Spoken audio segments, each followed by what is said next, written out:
네, 이번에는 스푼의 컬러 로테이션에 대해서 말씀을 드리도록 하겠습니다. 많은 분들이 어떤 컬러를 선택을 해야 될지, 어떤 컬러를 교체를 해 나가야 될지 질문을 주시는데요.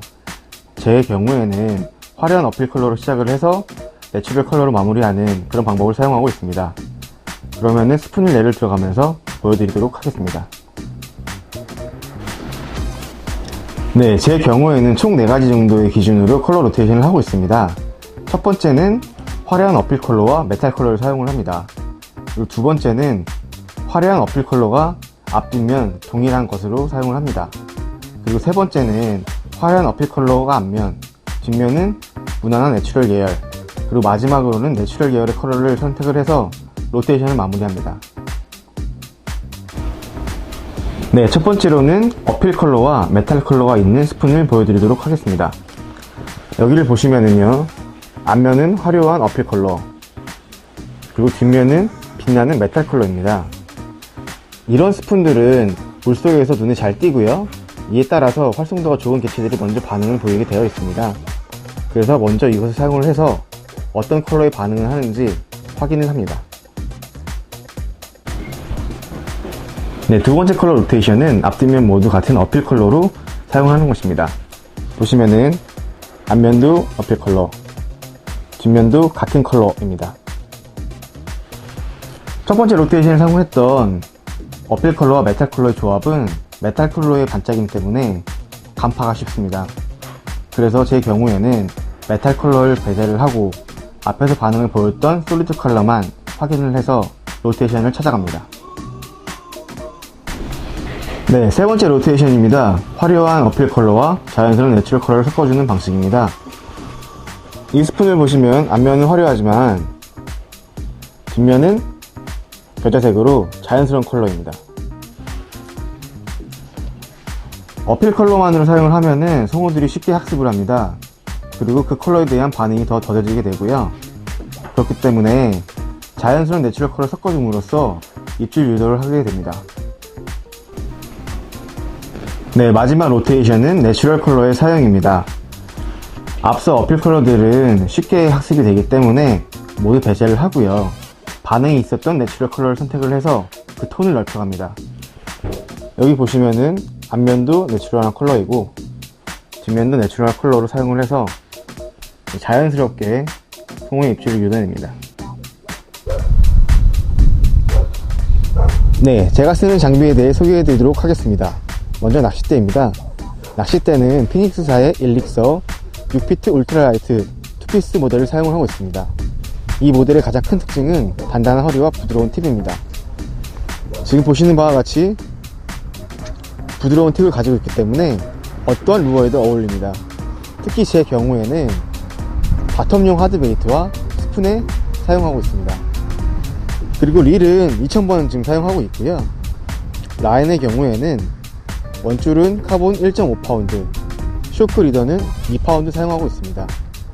쇼크 리더의 경우에는 아이조사의 플래티넘 쇼크 리더를 사용하고 있습니다. 이 쇼크 리더의 가장 큰 특징은 코팅이 되어 있기 때문에 굉장히 강합니다. 특히 슬림이 강하기 때문에 랜딩 시에도 무리 없이 안전하게 랜딩할 수가 있습니다. 네, 그러면 이제부터는 직접 필드에서 스푼 운용에 대해서 시연을 보여드리도록 하겠습니다. 네, 첫 번째로는 캐스팅입니다. 많은 분들께서 서밍을 안 하시는 경우가 많은데요, 지금처럼 바람이 많이 부는 경우에는 서밍을 안 하시면은 불리한 점이 더 많습니다. 서밍의 유리함은 첫 번째, 정투가 가능합니다. 날아가는 루어를 잡아줌으로써 컨트롤을 할 수가 있고, 그로 따라서 정확한 위치에, 제가 노린 위치에 루어를 보낼 수가 있습니다. 두 번째는 라인 관리입니다.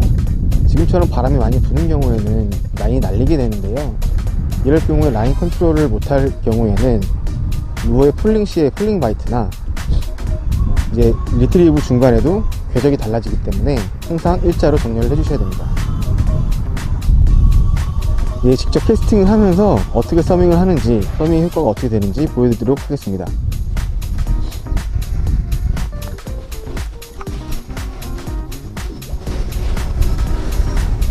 네, 루어는 이 정도 늘어뜨려 주시고요, 지금도 바람이 굉장히 많이 불기 때문에 라인이 많이 날리고 있습니다. 서밍을 해줘도 지금 컨트롤이 힘든 상황인데요.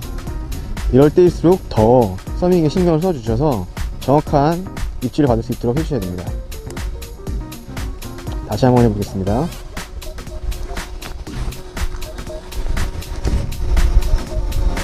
지금처럼 서밍을 해주시게 되면은 루어를 날려보내고 라인을 정렬시키는 게 빨라지고요.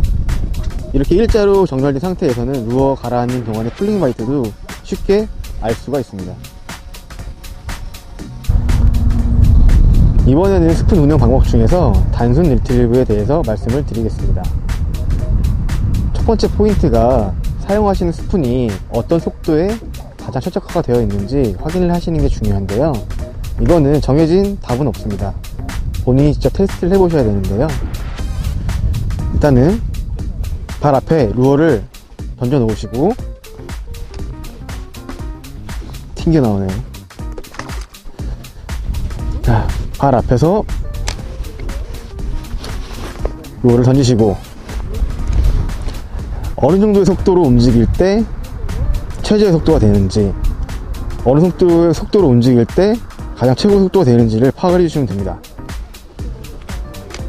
빠른 액션을 볼 때는 루어가 깨지지 않는, 액션이 깨지지 않는 속도를 파악을 해주시면 되겠고요.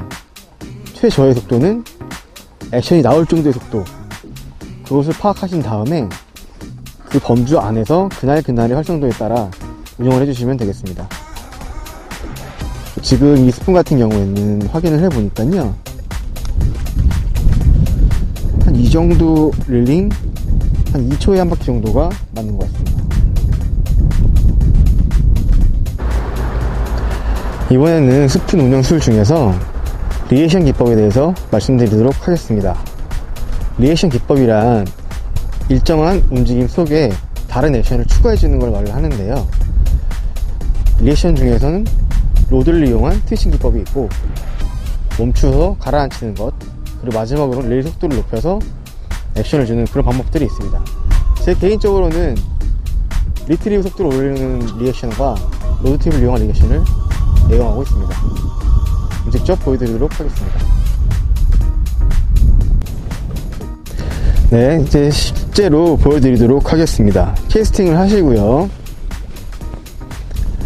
서밍을 해서 라인 정리를 해주신 다음에 카운트다운을 시킵니다. 이후에 리트리브를 시작을 합니다. 일정한 리트리브를 하던 중간에 살짝 로드 팁을 이용을 해서 트위칭으로 리액션을 줍니다.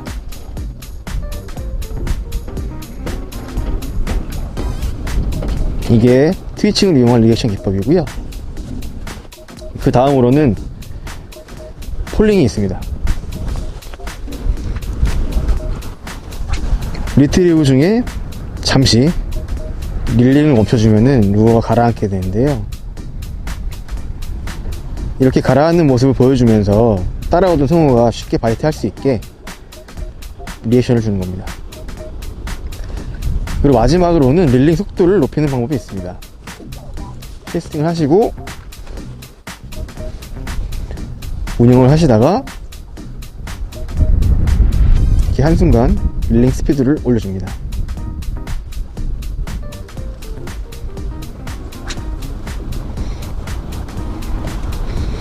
이게 릴링으로 하는 리액션 기법입니다.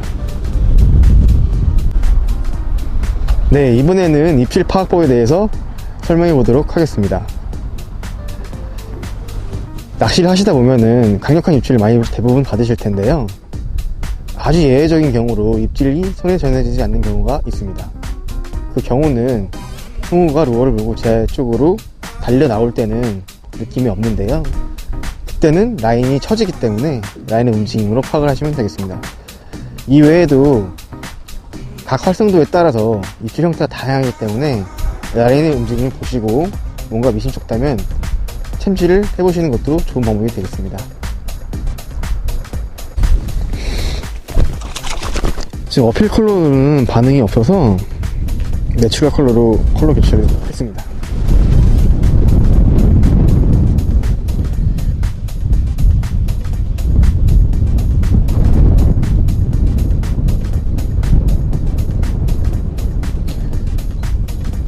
지금 같은 경우에는 옆에서 바람이 아주 강하게 불고 있는데요.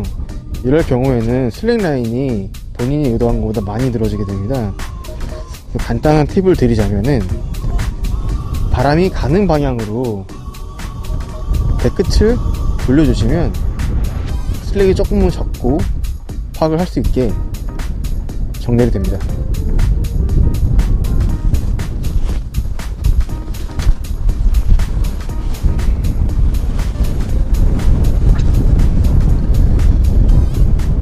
이렇게 바람이 오는 방향으로 반대로 하면 슬랙이 더 나기 때문에 안 좋은 영향이 많고요.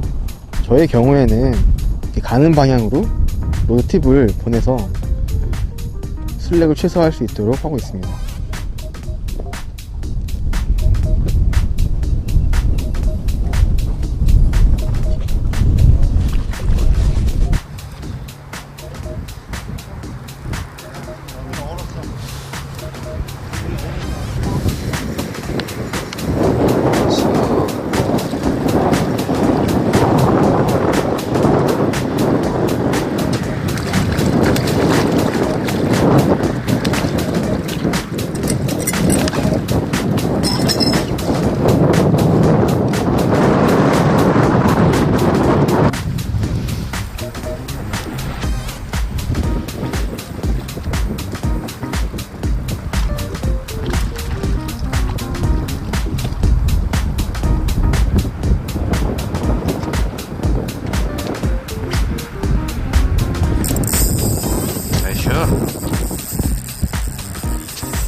나이스.